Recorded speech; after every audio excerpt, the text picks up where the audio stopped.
వాసు గారు, బండ్ల గణేషు అప్పుడు అన్నాడు అల్లు అరవింద్ గారిని లాస్ట్‌లో వచ్చి మీరు ఇచ్చేస్తారని. ఇప్పుడు మీ ఇద్దరు కూడా అట్లానే అనిపిస్తోంది.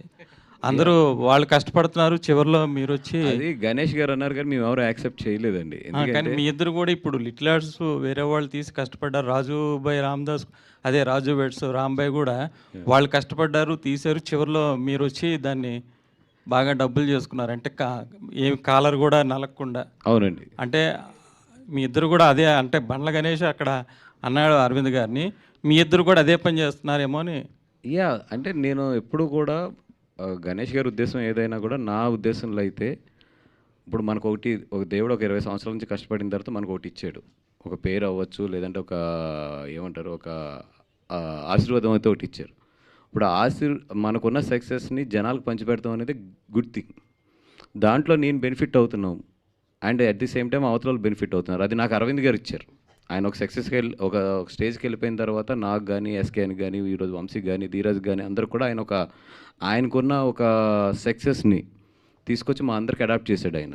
లేదంటే మేము అందరూ ఇంత షార్ట్ టైంలో ఇంత బాగా క్లిక్ అవ్వలేము, ఆయన ఎక్స్పీరియన్స్ని కానీ, ఆయన సక్సెస్ని కానీ. ఇప్పుడు మాకున్న దాన్ని అట్లాగా ఇవ్వడానికి మేబీ ఆయన చూసి మేము నేర్చుకోవచ్చు.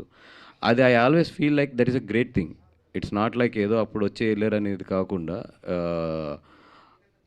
మన స్టేజ్ని పంచిపెడతాం అనేది that is very great thing అని నేను ఆల్వేస్ ఫీల్ అవుతాను. దాంట్లో మనకు కమర్షియల్గా బెనిఫిట్ అవుతున్నాడు, వీఆర్ గుడ్.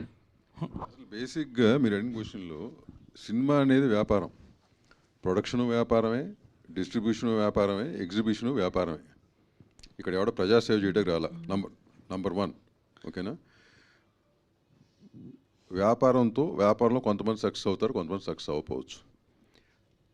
సక్సెస్ అయిన వాళ్ళ వెనకాల మీరు కానీ నేను కానీ అందరూ ఉంటాం, ఓకేనా. ఇప్పుడు వాళ్ళిద్దరూ కలిసి ఓ సట్టే పెట్టారు. ఎక్కడైతే వెళుతుందో ఆ వెలుతులో మీ వ్యాపారం చేద్దాం అనుకున్నారు. ఆ ఆలోచన చాలా మందికి వచ్చి ఉండొచ్చుగా. వీళ్ళకి వచ్చి ఇట్స్ ఎ పాజిటివ్ థింగ్ అండి. They are encouraging small films. అంటుంది ఏంటంటే సో దానికి తగ్గ కష్టం దానికి ఉంటుంది. ఓకే, దానికి తగ్గ కష్టం ఉంటుంది, సక్సెస్ అవుతే దానికి తగ్గ డబ్బు వస్తుంది. ఇందాక అదే అన్నా నేను. ఇట్లాంటి ప్లాట్ఫాము చాలామంది కోరుకుంటున్నారు. ఒక మిడ్ రేంజ్ స్మాల్ ఫిల్మ్స్కి దే రిక్వైర్ దిస్ ప్లాట్ఫామ్. ఎందుకంటే this network and this planning చాలామందిలో లేదు. సో కాల్డ్ మనం అనాథ కోసం డిస్ట్రిబ్యూటర్స్లో చాలామంది మారిపోయిన సిస్టమ్కి అడాప్ట్ కాల.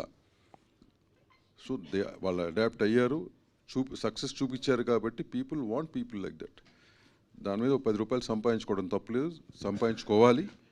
సంపాదించుకుంటేనే వాళ్ళు ఇంకో 10 సినిమాలు చేయగలరు. అంటే 4 సినిమాలైనా ఇంకా ఎవరు అప్రోచ్ కాలేదండి మిమ్మల్ని? అంటే చాలా ఒకసారి మీరు రిలీజ్ చేస్తున్నారు కదా ఇప్పుడు. So many small film producers మీకు అప్రోచ్ అయ్యి చెప్పాను కదా ఇందాక, నియర్లీ 60 to 70 ఫిల్మ్స్ చూసాం ఇద్దరం. ఓకే, ఇద్దరం కలిసి చూసినాయి కానీ, విడిగా చూసినాయి కానీ. బట్ అన్ని థియేటర్కి తీసుకురాలేము. దాంట్లో ఇప్పుడు వరకు సెలెక్ట్ చేసుకుని 4. జస్ట్ ఒకసారి కాలర్లు నలగకుండా కాదండి, కాలర్లు చిరిగిపోతున్నాయి. ఆ వచ్చే డబ్బులతో మళ్ళీ కొత్త చొక్కాలు కొనుక్కున్నాం అంతే. సో అంత కష్టం ఉంటుంది దీని వెనకాల. కష్టం లేకుండా లాస్ట్ 15-20 డేస్ నిద్రపోలేడు. మీ అందరికీ తెలుసు అది ఎంత అంటే ఈరోజు పబ్లిసిటీ తీసుకెళ్తాం అనేది మామూలు విషయం కాదండి. అది అసలు ఒక సినిమా తీయడం కన్నా కూడా చాలా కష్టమైన పని అయిపోయింది అది.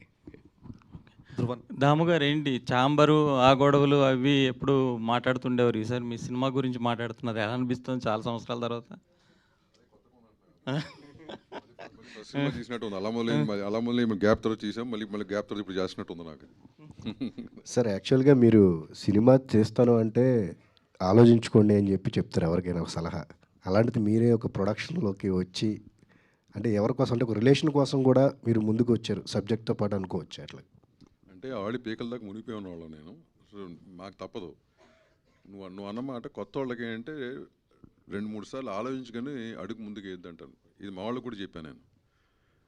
కొత్తగా తీయ వాళ్ళకి నేను అవగాహన చేసుకుని దిగమంటాను.